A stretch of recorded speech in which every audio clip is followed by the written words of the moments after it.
नमस्कार। आज हम ना गुनाहों का देवता उपन्यास के किरदारों पर थोड़ी गहराई से बात करेंगे। हमारे पास कुछ जानकारी है इसी पर। हाँ बिल्कुल, ये उपन्यास तो मतलब काफी अहम है। हाँ, और इसमें चंदर, सुधा, डॉक्टर शुक्ला, ये कुछ ऐसे नाम है जिनका जिक्र है इस जानकारी में। तो कोशिश यही रहेगी कि समझें कि ये किरदार कितने कॉम्प्लेक्स हैं, कहानी में क्या रोल है इनका। चलिए शुरू करते हैं। हाँ देखते हैं। तो सबसे पहले चंदर।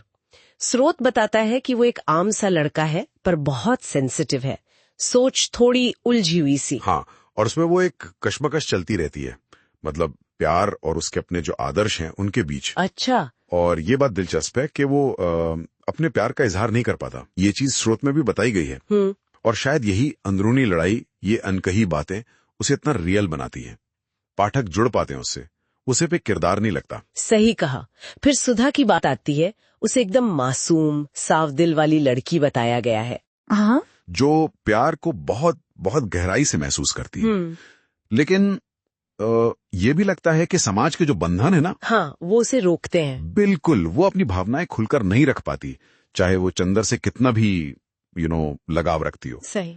और इसी वजह से, जैसा कि जानकारी इशारा करती है, सुधा का किरदार उस टाइम की औरतों का अक्स बन जाता है। मतलब जो समाज में फंसी हुई थी। हाँ बिल्कुल, सामाजिक दायरों में जकड़ी हुई। उसका जीवन उसके प्यार के होते हुए भी कहीं और ही मुड़ जाता है। और इससे कहानी में एक टेंशन पैदा होती है, एक इमोशनल खिंचाव। ये तो है। अच्छा, फिर डॉक्टर शुक्ला का जिक्र आता है, सुधा के पिता। हाँ, और चंदर के मेंटर भी। हाँ, गुरु जैसे। हाँ, उन्हें बहुत सिद्धांतवादी, नैतिकता को मानने वाला, एक आदर्श इंसान की तरह दिखाया गया है। लेकिन यहाँ एक बड़ा पेचीदा पॉइंट है। क्या? कि कैसे उनका यही आदर्शवाद जब जरूरत से ज्यादा सख्त हो जाता है, तो अनजाने में वो अपनों की खुशी के आड़े आ जाता है। ये सोचने वाली बात है। मतलब नेक इरादे भी अगर रिजिड हो जाएं तो दुख दे सकते हैं। ये अच्छाई का एक अनचाहा नतीजा कह सकते हैं। हाँ, ये तो बहुत गहरी बात है। अच्छा, इनके अलावा बिन्नी और पम्मी जैसे किरदारों का भी हल्का सा जिक्र है। हाँ, वो भी हैं। वो कहानी के ताने बाने को और मजबूत करते हैं। मतलब कहानी को और परतें देते हैं। हाँ, उस वक्त का समाज कैसा था, अलग अलग पहलू क्या थे, ये सब उनके जरिए सामने आता है। वो सिर्फ साइड कैरेक्टर नहीं है। सही। तो कुल मिलाकर देखें तो ये साफ है कि ये किरदार सिर्फ कहानी कहने के लिए नहीं है। नहीं, बिल्कुल नहीं। इनके जरिए ही कहानी में वो इमोशनल डेप्थ आती है, वो सच्चाई झलकती है। ये सिर्फ लव स्टोरी नहीं रह जाती। हाँ, ये जिंदगी की कहानी बन जाती है। हर किरदार कुछ ना कुछ सिखाता है।